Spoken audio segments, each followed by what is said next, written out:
Welcome back to the street market. Tonight I'm gonna try to repair this using a. This is an IKEA part. I believe it's for the Besta, BESTA system, which is like basically it's like they're like cubes or cabinets, and then inside they got some shelves, and then I think the package comes with these, which nobody ever really uses because they provide a different hardware when you get the hinges. I think it's with the hinges. I can't remember, but anyway. So basically, I just needed some real thin material, thin metal that's workable, and this is the thinnest I could find. Luckily, there's a hole, so my plan is to maybe put it up here, like this, or something like that. But anyway, I still haven't really thought about it. I'll get it figured out, but you're gonna need some thin metal. Might need some flat nose pliers. I think some regular pliers might work too. You're gonna need some forget what we call these, shears, I believe, snips. Oh, and then the screws, which for something like this you probably want to get 1 inch. Alright, so I got the 1-inch screws and some self-tappers. I'm kind of winging this, so I'm not even sure if it's going to work, but I'm hoping it does. So the first thing I did was flatten it out. I cut off that little, I don't know if you remember seeing that little piece at the end. I just cut that off. Alright, so we got to figure out placement. So we're going to choose about right there, more or less. You know what, might just be a better idea to just cut it right there on that notch, like so.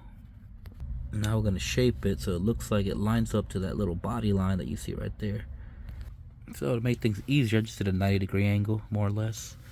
So I'm gonna screw it right there as tight as possible. Now you want to be careful with plastic because it tends, I mean, you can strip it real easily. So what I used the little, let me see, I don't know if you can see that. I mean, that's about a 1/2 inch, maybe like a 7/16.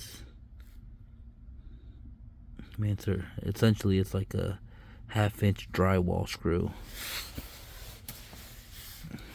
We've got it in there like that. Oh look, 5:30 in the morning and I've been up all night. Whoops. So we'll bend that over. So it's not long enough, but that's okay. What I'm gonna do now, I'm gonna repeat the same process, but this time put another one on this one and then overlap these.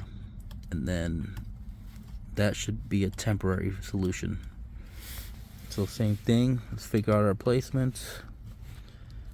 And yeah, basically on that body line. We gotta be careful here because we don't wanna go too close to this, that drawer right there, because then it'll start catching on it. So we'll get it nice and tight. We'll do like let's see, what about 1/8 of an inch away from that hole? Let's try that. Okay, so did not like that, so I'm gonna cut off like like maybe a 1/16,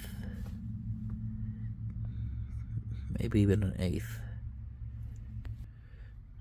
I think that should work. We'll just we'll put that screw nice and tight, and there you have it. So you probably, for those of you watching, try to repair yours. See, I had to shift it over to the right. I was trying to get it closer over here and still trying to overlap it, but I was way off the mark, but it's all right. But anyway, for those of you watching, you can do this, but maybe get something longer so you can just do one nice cut, one solid piece. I probably have something in here, but I'm exhausted already. I'm tired.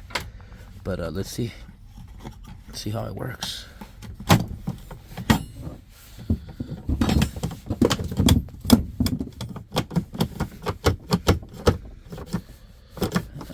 Temporary solution, but it works. That's one issue. Now we got to figure out this spring. Might be able to put something in there that Something rubbery. Let me try find something real quick. You know what? I just rolled up some electrical tape a couple times, then folded it in half.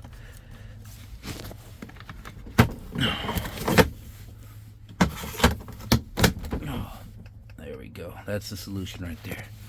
So, for those of you trying to find a temporary solution, this might be one option. I'm sure there's more if you get on YouTube. I just haven't had a chance to do it yet. Anyway, thanks for joining me. Hope you're able to fix yours. Good night.